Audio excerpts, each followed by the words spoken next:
യൂദ എഴുതിയ ലേഖനം. യേശുക്രിസ്തുവിൻ്റെ ദാസനും യാക്കോബിൻ്റെ സഹോദരനുമായ യൂദ, പിതാവായ ദൈവത്തിൽ സ്നേഹിക്കപ്പെട്ടും യേശുക്രിസ്തുവിനായി സൂക്ഷിക്കപ്പെട്ടും ഇരിക്കുന്നവരായ വിളിക്കപ്പെട്ടവർക്ക് എഴുതുന്നത്: നിങ്ങൾക്ക് കരുണയും സമാധാനവും സ്നേഹവും വർദ്ധിക്കുമാറാകട്ടെ. പ്രിയരെ, നമുക്ക് പൊതുവിലുള്ള രക്ഷയെക്കുറിച്ച് നിങ്ങൾക്ക് എഴുതുവാൻ സകല പ്രയത്നവും ചെയ്യുകയിൽ വിശുദ്ധന്മാർക്ക് ഒരിക്കലായിട്ട് ഭരമേൽപ്പിച്ചിരിക്കുന്ന വിശ്വാസത്തിനു വേണ്ടി പോരാടേണ്ടതിന് പ്രബോധിപ്പിച്ചെഴുതുവാൻ ആവശ്യം എന്നെനിക്ക് തോന്നി. നമ്മുടെ ദൈവത്തിൻ്റെ കൃപയെ ദുഷ്കാമവൃത്തിക്ക് ഹേതുവാക്കി ഏകനാഥനും നമ്മുടെ കർത്താവുമായ യേശുക്രിസ്തുവിനെ നിഷേധിക്കുന്ന അഭക്തരായ ചില മനുഷ്യർ നുഴഞ്ഞു വന്നിരിക്കുന്നു. അവരുടെ ഈ ശിക്ഷാവിധി പണ്ട് തന്നെ എഴുതിയിരിക്കുന്നു. നിങ്ങളോ സകലവും ഒരിക്കൽ അറിഞ്ഞുവെങ്കിലും നിങ്ങളെ ഓർപ്പിപ്പാൻ ഞാൻ ഇച്ഛിക്കുന്നതെന്തെന്നാൽ, കർത്താവ് ജനത്തെ മിസ്രൈമിൽ നിന്ന് രക്ഷിച്ചിട്ടും വിശ്വസിക്കാത്തവരെ പിന്നത്തേതിൽ നശിപ്പിച്ചു. തങ്ങളുടെ വാഴ്ച കാത്തുകൊള്ളാതെ സ്വന്തം വാസസ്ഥലം വിട്ടുപോയ ദൂതന്മാരെ മഹാദിവസത്തിൻ്റെ വിധിക്കായി എന്നേക്കുമുള്ള ചങ്ങലയിട്ട് അന്ധകാരത്തിൻ കീഴിൽ സൂക്ഷിച്ചിരിക്കുന്നു. അതുപോലെ സോദോമും ഗോമോരയും ചുറ്റുമുള്ള പട്ടണങ്ങളും അവർക്ക് സമമായി ദുർനടപ്പ് ആചരിച്ച് അന്യജഡം മോഹിച്ച് നടന്നതിനാൽ നിത്യ അഗ്നിയുടെ ശിക്ഷാവിധി സഹിച്ചുകൊണ്ട് ദൃഷ്ടാന്തമായി കിടക്കുന്നു. അങ്ങനെ തന്നെ ഇവരും സ്വപ്നാവസ്ഥയിലായി ജഡത്തെ മലിനമാക്കുകയും കർത്തൃത്വത്തെ തുച്ഛീകരിക്കുകയും മഹിമകളെ ദുഷിക്കുകയും ചെയ്യുന്നു. എന്നാൽ പ്രധാന ദൂതനായ മിഖായേൽ മോശയുടെ ശരീരത്തെക്കുറിച്ച് പിശാചിനോട് തർക്കിച്ചു വാദിക്കുമ്പോൾ ഒരു ദൂഷണവിധി ഉച്ചരിപ്പാൻ തുനിയാതെ കർത്താവ് നിന്നെ ഫൽസിക്കട്ടെ എന്ന് പറഞ്ഞതേയുള്ളൂ. ഇവരോ തങ്ങൾ അറിയാത്തതെല്ലാം ദുഷിക്കുന്നു. ബുദ്ധിയില്ലാത്ത മൃഗങ്ങളെപ്പോലെ സ്വാഭാവികമായി ഗ്രഹിക്കുന്നവയാൽ ഒക്കെയും തങ്ങളെ തന്നെ വഷളാക്കുന്നു. അവർക്കയ്യോ കഷ്ടം!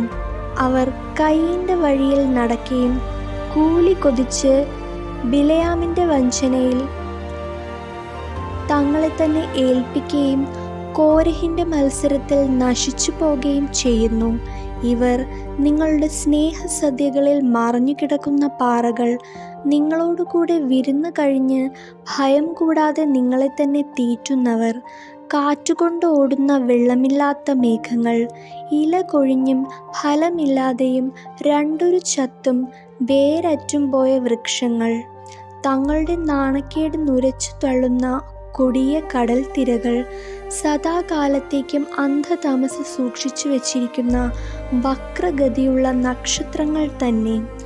ആദാം മുതൽ ഏഴാമനായ ഹാനോക്കും ഇവരെക്കുറിച്ച്: ഇതാ കർത്താവ് എല്ലാവരെയും വിധിപ്പാനും അവർ അഭക്തിയോടെ ചെയ്ത ഭക്തിവിരുദ്ധമായ സകല പ്രവൃത്തികളും നിമിത്തം ഭക്തികെട്ട പാപികൾ തൻ്റെ നേരെ പറഞ്ഞ സകല നിഷ്ഠൂരങ്ങളും നിമിത്തവും ഭക്തി കെട്ടവരെയൊക്കെയും ബോധം വരുത്തുവാനും 1000 വിശുദ്ധന്മാരോടുകൂടെ വന്നിരിക്കുന്നു എന്ന് പ്രവചിച്ചു.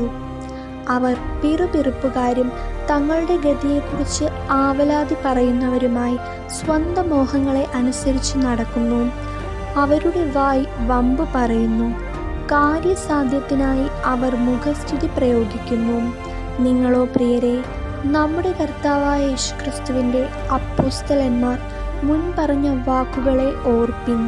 അന്ത്യകാലത്ത് ഭക്തികെട്ട മോഹങ്ങളെ അനുസരിച്ച് നടക്കുന്ന പരിഹാസികൾ ഉണ്ടാകും എന്ന് അവർ നിങ്ങളോട് പറഞ്ഞുവല്ലോ. അവർ ഭിന്നത ഉണ്ടാക്കുന്നവർ, പ്രാകൃതന്മാർ, ആത്മാവില്ലാത്തവർ. നിങ്ങളോ പ്രിയമുള്ളവരെ, നിങ്ങളുടെ അതിവിശുദ്ധ വിശ്വാസത്തെ ആധാരമാക്കി നിങ്ങൾക്ക് തന്നെ ആത്മിക വർധന വരുത്തിയും പരിശുദ്ധാത്മാവിൽ പ്രാർത്ഥിച്ചും നിത്യജീവനായിട്ട് നമ്മുടെ കർത്താവായ യേശുക്രിസ്തുവിൻ്റെ കരുണയ്ക്കായി കാത്തിരുന്നും കൊണ്ട് ദൈവസ്നേഹത്തിൽ നിങ്ങളെ തന്നെ സൂക്ഷിച്ചുകൊള്ളുവിൻ. സംശയിക്കുന്നവരായ ചിലരോട് കരുണ ചെയ്യുവിൻ. ചിലരെ തീയിൽ നിന്നും വലിച്ചെടുത്ത് രക്ഷിപ്പിൻ. ജഡത്താൽ കറപിടിച്ച അങ്കി പോലും പകച്ചുകൊണ്ട് ചിലർക്ക് ഭയത്തോടെ കരുണ കാണിപ്പിൻ. വീഴാതെ വണ്ണം നിങ്ങളെ സൂക്ഷിച്ച് തൻ്റെ മഹിമാസന്നിധിയിൽ കളങ്കമില്ലാത്തവരായി ആനന്ദത്തോടെ നിർത്തുവാൻ ശക്തിയുള്ളവന്, നമ്മുടെ കർത്താവായ യേശുക്രിസ്തു മുഖാന്തരം നമ്മുടെ രക്ഷിതാവായ ഏകദൈവത്തിനു തന്നെ സർവകാലത്തിനു മുമ്പും ഇപ്പോഴും സദാകാലത്തോളവും തേജസ്സും മഹിമയും ബലവും അധികാരവും ഉണ്ടാകുമാറാകട്ടെ. ആമേൻ.